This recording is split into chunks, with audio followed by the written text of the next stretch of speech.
বিশ্বের বিভিন্ন দেশের পণ্য আমদানিতে শুল্কারোপ ৯০ দিনের জন্য স্থগিত করলেও নতুন নতুন খাতে শুল্কারোপ নিয়ে তোড়জোড় চলছে ট্রাম্প প্রশাসনে।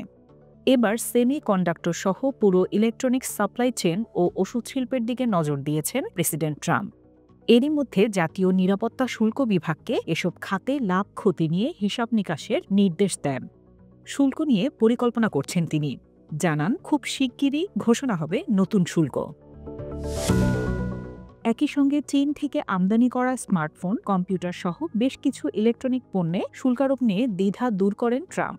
জানান এসব পণ্যে কোনো ছাড় নয়, যদিও এর আগে এসব পণ্যে ছাড় দেওয়ার কথা বলেছিলেন। আগের ঘোষণায় ওইসব পণ্যের ওপর ১২৫% পর্যন্ত শুল্ক ছাড় দেওয়া হয়েছে। এমনটা বলা হলেও ট্রাম্প একে ভুল দাবি করেন, বলেন এসব পণ্যকে নতুন শুল্কের আওতায় আনা হচ্ছে। তবে ট্রাম্পের এসব আদেশের বিরুদ্ধে খোদ নিজ দেশেই আইনি বাধাও বাড়ছে।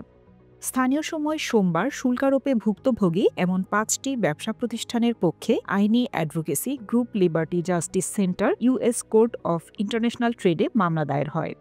এতে প্রেসিডেন্টের বিশেষ ক্ষমতা ব্যবহার করে শুল্কারোপের মতো নির্বাহী আদেশ জারিকে চ্যালেঞ্জ করা হয়।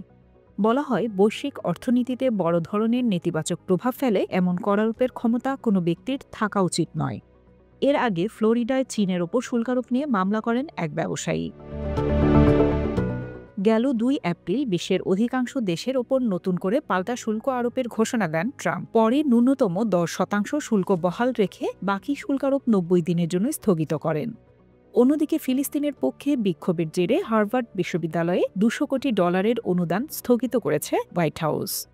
হার্ভার্ড বিশ্ববিদ্যালয়ের শিক্ষকেরা ট্রাম্প প্রশাসনের $৯ বিলিয়ন সরকারি অনুদান ও চুক্তি পর্যালোচনার সিদ্ধান্তের বিরুদ্ধে মামলা করেন সম্প্রতি। ট্রাম্পের বিরুদ্ধে বাক স্বাধীনতায় হস্তক্ষেপের মামলাও করেছে হার্ভার্ড।